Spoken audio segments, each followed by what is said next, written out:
ব্যবসায়ী বক্তারা বলছে আর নবীর নূরকে সবার আগে সৃষ্টি করা হয়েছে। এই হাদিস মিথ্যা। নবীর নূরকে সৃষ্টি করা না হলে পৃথিবী সৃষ্টি হতো না। এভাবে যে হাদিস বর্ণনা করা হয়, এই হাদিস সম্পূর্ণ জাল। আল্লামা রুহুল আমিন রাহমাতুল্লাহ তিনি বলছেন এই হাদিস জাল, এই হাদিস মিথ্যা, এই হাদিস নবীর নামে চালানো হয়েছে। তারপরে আমাদের সমাজের বক্তারা এই কথা বলেই যায়, নবীকে সৃষ্টি না করা হলে পৃথিবী সৃষ্টি হতো না। نحمده ونصلي على رسوله الكريم أما بعد أعوذ بالله من الشيطان الرجيم بسم الله الرحمن الرحيم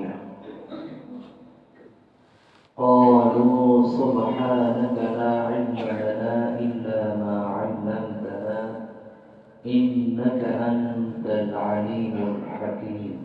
পবিত্র কোরআনের ধারাবাহিক তাফসীর আলোচনার আজকের আলোচনা সূরাতুল বাকারা 32 নম্বর আয়াত আজকে আলোচনা হবে ইনশাআল্লাহ তাআলা। আল্লাহ রাব্বুল আলামিন এই আয়াতের ভিতরে তিনি স্পষ্ট করেন, ক্বালু সুবহানাকা লা ইলমা লানা ইল্লা মা আল্লামতানা। তারা বলেছিল আপনি পরম পবিত্র, আপনি আমাদের যা শিক্ষা দিয়েছেন তা ছাড়া আমাদের কোনো জ্ঞান নেই। ইন্নাকা আনতাল আলিমুল হাকীম, নিশ্চয়ই আপনি মহাজ্ঞানী এবং প্রজ্ঞাময় বিজ্ঞানময়। আল্লাহ পাক রব্বুল আলামিন এই আয়াতের ভিতরে তিনি জানিয়েছেন ফেরেশতারা আল্লাহ পাক রব্বুল আলামিনের পবিত্রতা প্রশংসা জ্ঞাপন করার পরে আল্লাহকে সাক্ষী রেখে তারা এই কথা বলেছিলেন, লা ইলমা লানা ইল্লা মা আল্লামতানা, আপনি যা আমাদের শিক্ষা দিয়েছেন তা ছাড়া আমাদের কোনো জ্ঞান নেই। আমাদের মনুষ্য জাতির ভিতরে আল্লাহ রাসূল সাল্লাল্লাহু আলাইহি ওয়াসাল্লাম সম্পর্কে যদি কথা বলতে বলা হয়, কখনো কখনো আমাদের উলামা সমাজের একটা ত্রুটি আমরা পেয়েছি, যাদেরকে আমরা বলতে পারি যারা ব্যবসায়ী বক্তা। আমি ওই লাইনের দিকে আমি কথাবার্তা বলি, তারপর এই লাইনের মানুষদের একটা ছোট্ট ত্রুটি কিছু কিছু মানুষের থেকে থাকে। আমি বিভিন্ন মঞ্চে কথা বলি, তার জন্য এই বাস্তবতা বলছি না। ফেরেশতারা আল্লাহর কাছে বলছেন, লা ইলমা লানা ইল্লা মা আল্লামতানা, আল্লাহ যা আপনি আমাদেরকে শিখিয়েছেন এবং আপনি যা আমাদেরকে বলতে বলেছেন, ইল্লা মা আল্লামতানা, সেটা ছাড়া আমাদের কোনো জ্ঞান নেই, অতএব আমরা কিছু বাড়িয়ে বলতেও পারবো না। মূল কথাই এই জায়গাতে আল্লাহ পাক রব্বুল আলামিন ফেরেশতাদেরকে জিজ্ঞাসা করলেন, পৃথিবীতে যত কিছু আমি আসবাবপত্র জিনিসপত্র যত কিছু নাম আমি সৃষ্টি করব কিয়ামতের আগে পর্যন্ত, এগুলোর নাম আদম বলতে পারবেন বা ফেরেশতারাও বলতে পারবেন। দুই পক্ষকে সময় দেওয়া হয়েছিল।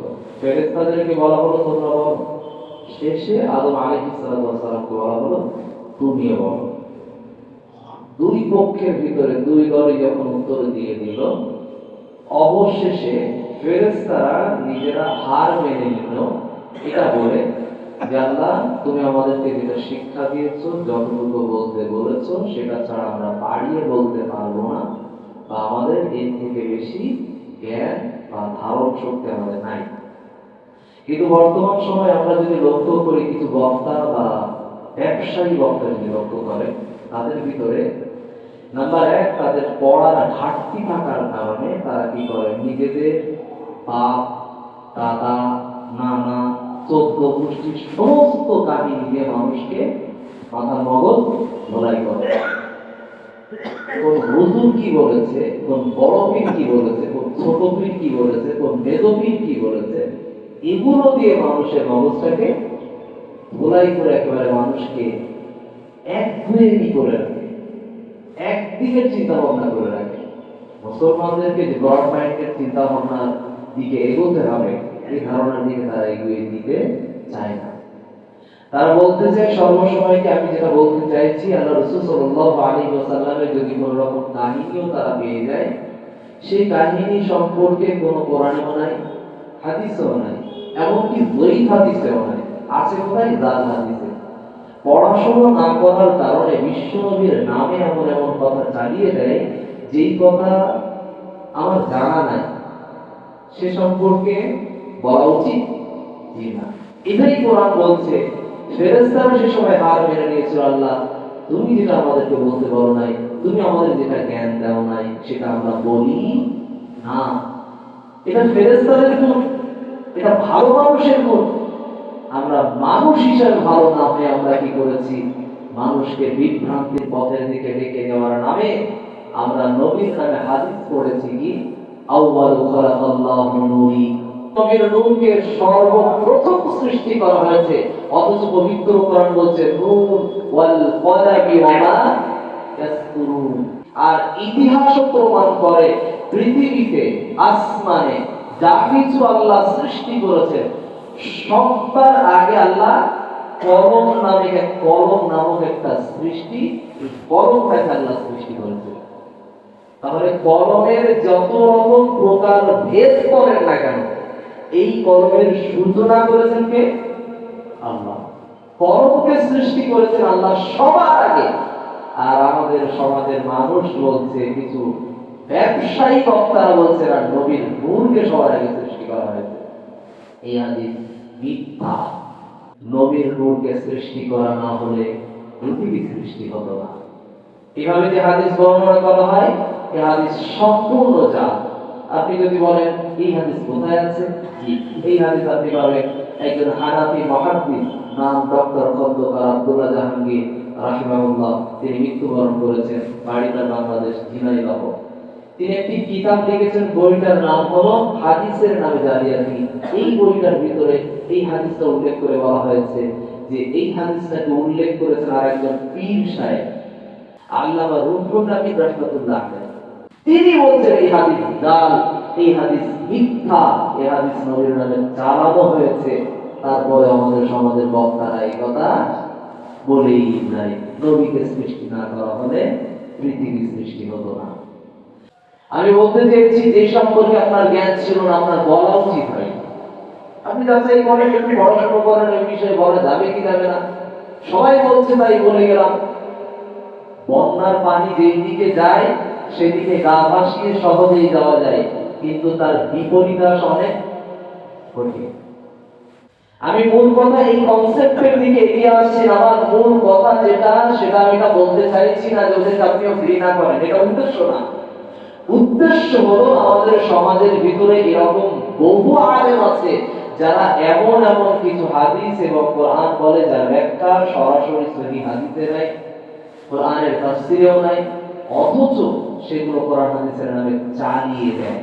এটা কি ফেরেশতাদের বৈশিষ্ট্য ছিল? জি না। ফেরেশতাদের কথা বলে লা ইলমা লানা, যেটা সম্পর্কে আমাদের জ্ঞান নাই, ইল্লা মা আল্লামতানা, যা সম্পর্কে তুমি আল্লাহ আমাদের জ্ঞান দাও নাই, সে সম্পর্কে আমরা কিছু বলতে পারবো। অথচ আমরা নবীর নামে ঘটনা চালিয়েছি। আল্লাহর রাসূল হাজরা পথে যাচ্ছেন, যেতে যেতে দেখছেন সামনে একটা গাছের তলায় হরিণ বাঁধা। হরিণকে আল্লাহর রাসূল ছেড়ে দিলেন। ছেড়ে দেওয়ার পরে হরিণটা চলে গেল বাচ্চাদের দুধ খাওয়াতে। আল্লাহ রাসূলের কাছে হরিণ বলেছিল, অনেক অনুরোধ করে আল্লাহ রাসূলকে বলেছিল, ইয়া রাসূলুল্লাহ আপনি আমাকে একটু ছেড়ে দেন। কেন? আল্লাহ রাসূল সাল্লাল্লাহু আলাইহি ওয়াসাল্লাম জিজ্ঞাসা করে হরিণী বলল যে আমার বাসাতে দুইটা বাচ্চা ক্ষুধার্ত অবস্থায়, তৃষ্ণার্ত অবস্থায় তারা বাড়িতে পড়ে আছে, তাদেরকে খাদ্য গ্রহণ করাতে হবে। বিশ্বনবী রাহমাতুল লিল আলামিন দয়ার নবী তিনি কি করলেন? হরিণটাকে ছেড়ে দিলেন।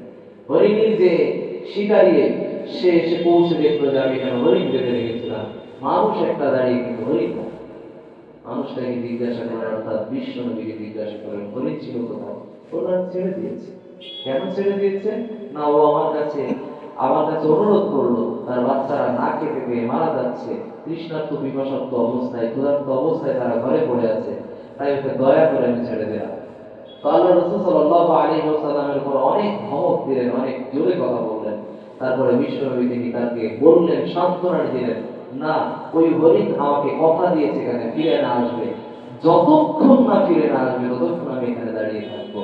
হরিণ গেল বাচ্চাদের কাছে গিয়ে বলল যে আমি তোমাদের খাদ্য গ্রহণ করাতে এসেছি, তবে খেয়াল রাখবে যেই জায়গাতে আমাকে বাধা ছিল ওই জায়গায় যুগ জামানার শ্রেষ্ঠ নবী মুহাম্মদ রাসূলুল্লাহকে আমি গ্রেফতার করিয়ে রেখে এসেছি, তোমরা আমার দুধ জনমের মতো পান করে নাও। বাচ্চারা দুধ পান করতে করতে বললো, মা তোমার মতো অপরাধী পৃথিবীতে কেউ নাই। জনম মুহাম্মদের দরবারে বিশ্ব নবীর কাছে গেল একটা হরিণ, এখান থেকে এলো তিনটা হরিণ। মালি এবং ওই শিকারী দেখে বললো, কি অবস্থা, কি অবস্থা।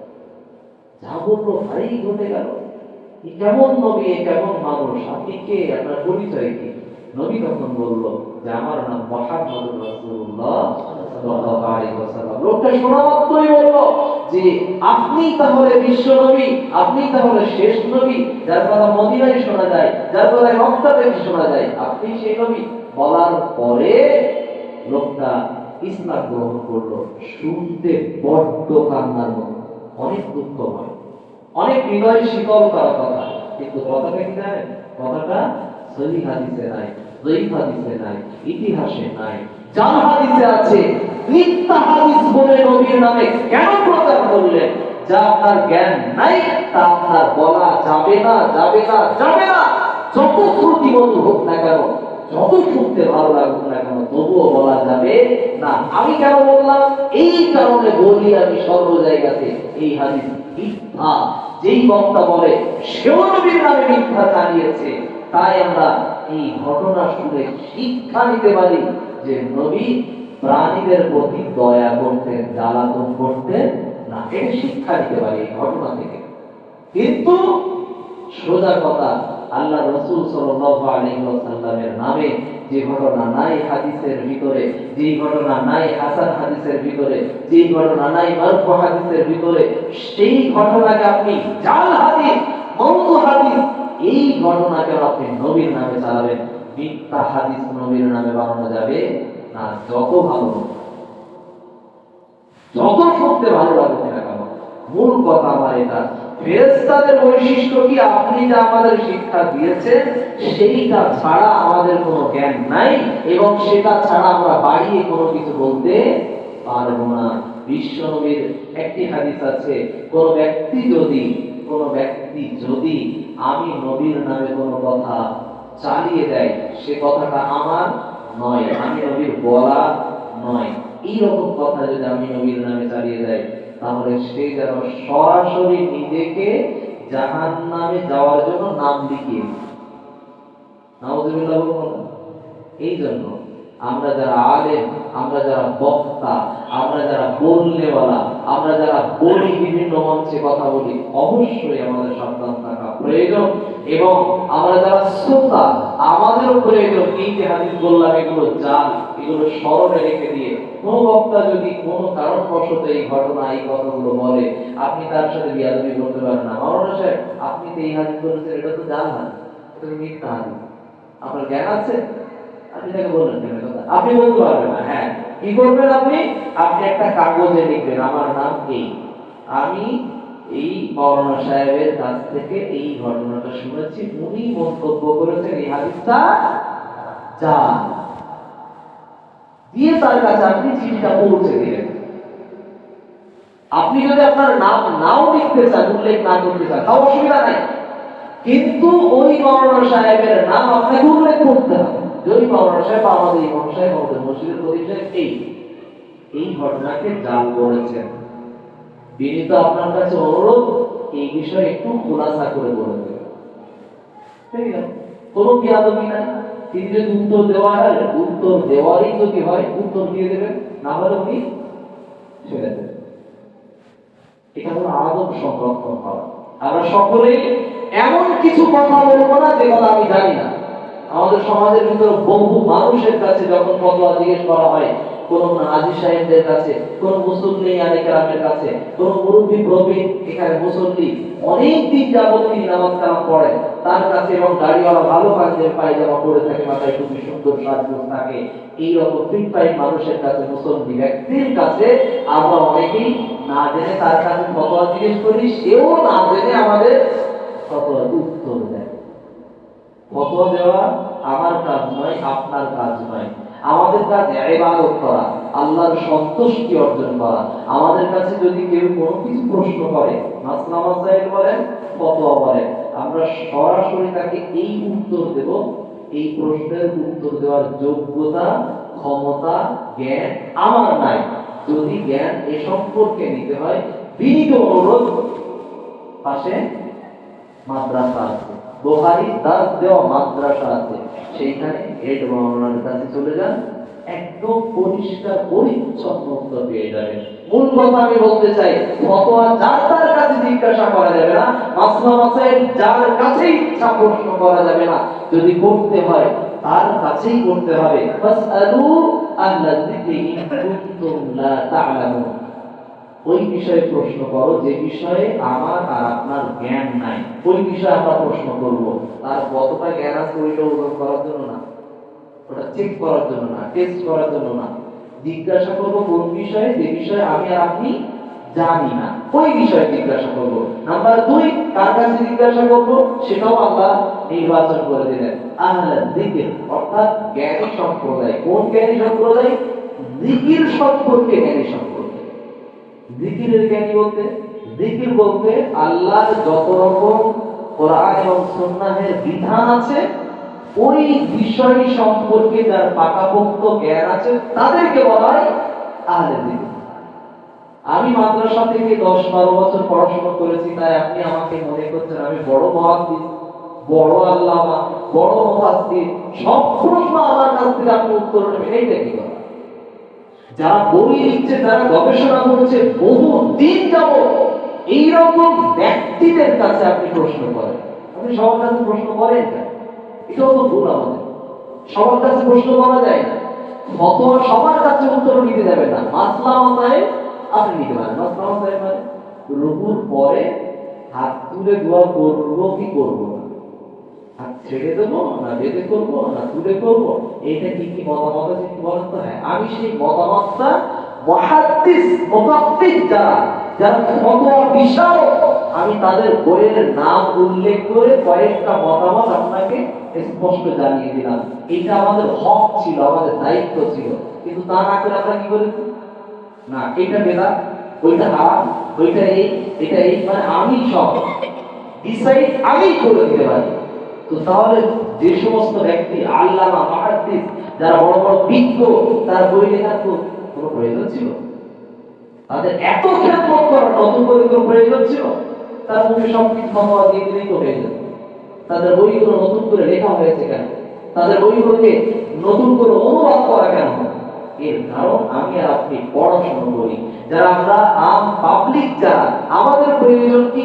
যেটা আমরা জানি না ওই সম্পর্কে প্রশ্ন করব। কার কাছে? যার কাছে জিকির সম্পর্কে জ্ঞান আছে। জিকির মানে আল্লাহু আকবার, সুবহানাল্লাহ, আলহামদুলিল্লাহ, লা ইলাহা ইল্লাল্লাহ, এটা না। এই জিকির শব্দের অর্থ হলো পুরো শরীয়ত সম্পর্কে যার জ্ঞান আছে, কোরআন এবং সুন্নাহের পাকাপোক্ত জ্ঞান আছে, তার কাছে আমরা জিজ্ঞাসা করব যে বিষয়ে আমরা জানি না। আল্লাহ পাক আমাদের সকলকে, ফেরেশতারা যেমন নিজেদেরকে কখনোই, আল্লাহর একটা পরিচয় আছে, আল্লাহর নাম আলিম, সবথেকে বড় জ্ঞানী যাকে বলা হয়। কারো নাম যদি আলিম থাকে, আলিম বলে দেখা যাবে না, আব্দুল আলিম বলতে হবে। আল্লাহর নাম আলিম অর্থাৎ মহাজ্ঞানী, আল হাকিম অর্থাৎ প্রজ্ঞাময়, বিজ্ঞানময়, যার উপরে কোনো বিজ্ঞান নাই, যার উপরে কোনো বিজ্ঞান কাজ করে না। এত বড় শক্তিশালী আল্লাহ, সে আল্লাহ পাক রব্বুল আলামিনের সম্পর্কে জ্ঞান রেখে ফেরেশতারা বলেছিল, আল্লাহ তুমি যেটা জানাও আমরা সেটা জানি, তুমি যেটা বলতে বলো আমরা সেটা বলি, তুমি যেটা আমাদের জ্ঞান দাও সেটা ছাড়া আমরা বাড়তি কোনো জ্ঞান রাখতে পারি না। আল্লাহ পাক আমাদের সকলকে একই রকম মানসিকতার মানুষ হওয়ার জন্য তৌফিক দান করি, আমিন। সুবহানাকাল্লাহুম্মা ওয়া বিহামদিকা আশহাদু আল্লা ইলাহা ইল্লা আনতা আস্তাগফিরুকা